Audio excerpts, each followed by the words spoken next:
Welcome to InThisCornerTV.com. I'm Smitty. We're at the IBA gym here in Las Vegas, Nevada. We just spent some time with former four-time heavyweight champion, 47-year-old Evander Holyfield, who takes on Frans Botha at the Thomas Mack on Saturday night. We spoke to Evander about the upcoming fight and where he sees his career at this point. Saturday night, you take on, what did they call him? Was he the White Buffalo? Is that what he was back in the day? Frans Botha, a good fighter. Tell us about this fight. Well, it should be an action-packed fight. Botha, he's the type of guy that comes to fight, and all the fights that he ever lost were against a champion. So he never one more fight to lose against another champion, but he lose against the best one. Yeah, good to be back in Vegas fighting? You're home away from home? Well, when I look at Vegas, I think about all the great things that happened for me in my boxing career. You know, people don't even realize to make the Olympic team. I won here in 1984 at the Olympic box-off. I won my title here against Carlos de Leon in 1987. And so in my first title fight, 1990, then 1993, then 1996, and 2000.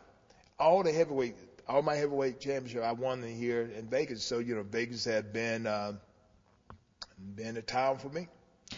What has your team been working on? What have you been working? And tell us a little bit about your team, Tim and Tommy, and what you guys have been working on for this fight with Botha. If I do that, they'll have to kill you. I don't want that to happen. So I'm not going to tell you what we've been working on, but I will tell you that my team, they believe in me. You know, Tommy and Tim, those two themselves, they've been with me since start. Well, Tim before I won the title, but Tommy in '84, and you know my nephew Mike and Ken came back. And, you know, I have people who really know me more so than somebody jumping on the bandwagon because I've won and everything getting good. So, you know, through all the ups and downs, it thrills me when you come down to, because life is about how you end. And I always had this attitude that it just wasn't meant for everybody to be rich. And I think that the team that hold on together are the ones that gonna win the prize. And I think it's gonna be something good for the whole team because you know, when I was up, they was up. When we were down, we were down. You know, and that's what the team is all about. And I appreciate that. Is there anything a four-time heavyweight champion can learn? I know the great golfers have told me, you know, I remember Jack Nicklaus once saying that, you know, from time to time he brings in his coach to sort of remind him of things. What about a great fighter that has all the punches and all the skills and all the movement that you have? Is there anything you can still learn? Sure. If it's something that you need to know, but it's all depending on who you're fighting. It's, you know, I'm talking at any given time, that, you know, this is the reason why you have somebody to know you. They can say you need to do this, but they never ask you to do something that you can't do, because a good coach is not a good coach. He's telling you to do something that you don't know how to do. So it's obvious that, you know, if either he can make the adjustment or either he can't, because that's the whole big thing of training somebody. You know all the things that he can do, and so you start working on these things before the fight. Like that, so you already have this already know that, you know, what's going to be the situation, what do you need to do, and so you wouldn't have nobody who would actually tell you to do something that you know you can't do. What do you expect Saturday night against Botha? He's a very aggressive guy, and he's a guy that have a good chin, but he come forward, he get hit.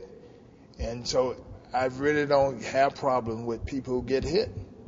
If they get hit, that means hit them, and the chance to win is not going to be good because they get hit. You like guys that get hit. Well, I'm telling you, everybody get hit, but when you don't when you don't have defense, when you just worry about hitting somebody else and like that, and he tend to fight that way.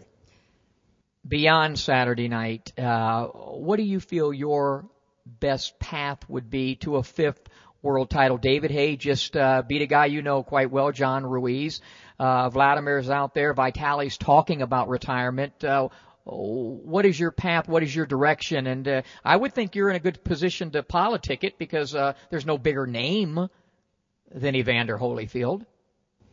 Well, whichever fighter that would want to fight me would be fine with me. So it's not about politics. It's about the number game, you know. And so if things should be work out that will allow these guys to want to risk the title, because the whole big thing, that's a big risk. I'm saying, you know, it's a lot of these guys really don't want to fight because they know that every time you think that I can't do it, I do it.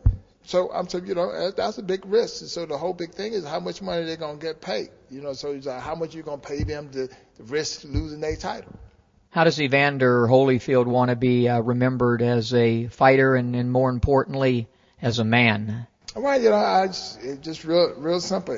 Man of God, and he showed everybody what love was, to how God gave him an opportunity, and he made the best of his opportunity. And with his opportunity, he have left a legacy that if you listen, follow direction, and don't quit, you'll reach your goal as well.